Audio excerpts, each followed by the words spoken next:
టీవీ2 భక్తి ప్రేక్షకులకు స్వాగతం. 2024 ఆగస్టు 26 నుంచి 2024 సెప్టెంబర్ 1వ తేదీ వరకు సింహరాశి యొక్క రాబోయే వారఫలాలు, పాటించవలసిన పరిహారాల గురించి తెలుసుకుందాం.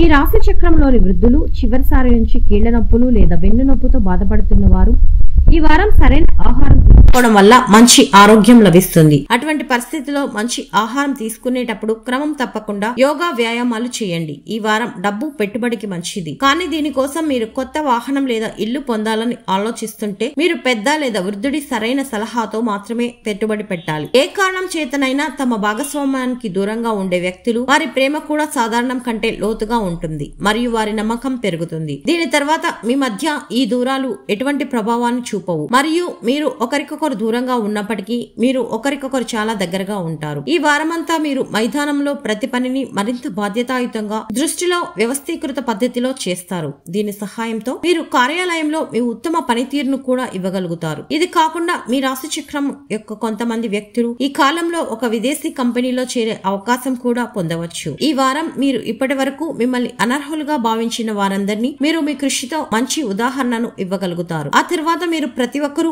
అభినందిస్తున్న మరియు వారితో మాట్లాడాలనుకునే పండితుల విద్యార్థులుగా లెక్కించబడతారు. కానీ ఈ సమయంలో మీలో ఉన్న అహాన్ని అనుమతించవద్దు, లేకపోతే ఈ విజయం ఆనందానికి బదులుగా మీ ఇమేజ్ ను పాడు చేస్తుంది. శృంగార దృక్పథంలో ఈ వారం మీ వైవాహిక జీవితానికి చాలా మంచిది, ఎందుకంటే గృహస్థులు లేనప్పుడు మీ జీవిత భాగస్వామితో మంచి క్షణాలు గడపడానికి మరియు వారితో చాలా సన్నిహితంగా ఉండడానికి మీకు చాలా అవకాశాలు లభిస్తాయి. ఈ సమయంలో మీరు మంచి మరియు రుచికరమైన ఆహారాన్ని ఆస్వాదించే అర్ధరాత్రి సినిమా చూడడానికి కూడా ప్లాన్ చేయవచ్చు. చంద్రునికి సంబంధించి 8వ ఇంట్లో రాహు ఉండడం వల్ల ఈ వారం డబ్బు పెట్టుబడికి అనుకూలంగా ఉంటుంది. చంద్ర రాశికి సంబంధించి బృహస్పతి 10వ ఇంట్లో ఉండడం వల్ల మీరు కొత్త వాహనం లేదా ఇల్లు పొందడానికి ఆలోచిస్తున్నట్లయితే మీరు పెద్దలు లేదా వృద్ధుల నుంచి సరైన సలహా తీసుకున్న తర్వాత మాత్రమే పెట్టుబడి పెట్టండి. ఈ రాశి వారు పాటించవలసిన పరిహారం: ప్రతిరోజు 19 సార్లు ఓం భాస్కరాయ నమః అని జపించండి.